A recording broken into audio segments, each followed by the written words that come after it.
આપણે ઓળખી શકતા નથી. ગુરુ એટલે એના કપડાને ગુરુ કહેવાય કે શરીર ગુરુ છે કે ગુરુ વસ્તુ શું એ ઓળખવાની બહુ મહેનત કરવી પડે. સંતોમાં સત્સંગમાં બેસવું પડે તો કદાચ આપણે ઓળખી શકીએ.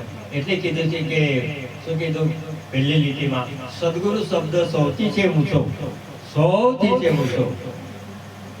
સદગુરુ શબ્દ સૌથી છે ઊંચો. સાધુને કહે છે કે તમે પરખો. સાર શબ્દ ઉરમાં ધરતા, સાર શબ્દ હૃદયમાં ધરતા તારી સાચો બન્યો તે ગરકો. કયા ગરકો? સદગુરુના ગરકો ત્યારે બને.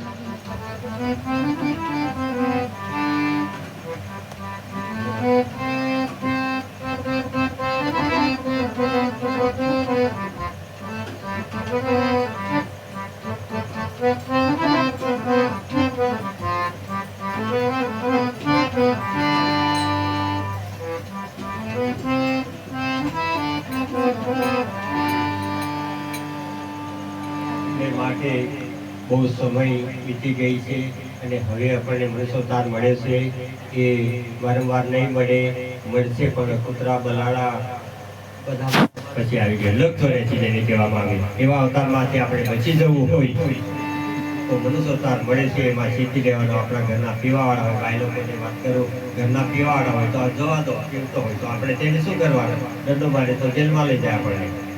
ઝઘડો તો કરાય નહીં. પીતો હોય ને પીવા દો, પોતપોતાનો સંભાળી લો.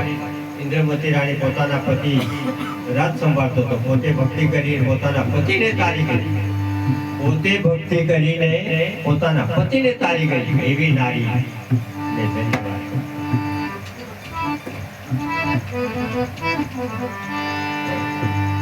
આ તો આજના પ્રસંગમાં જે ભાઈઓ શંકરભાઈ છે, વિનોદભાઈ છે, એમના પોતાના પિતાશ્રીને યાદ કરીને આજે 5 વર્ષ થઈ ગયા.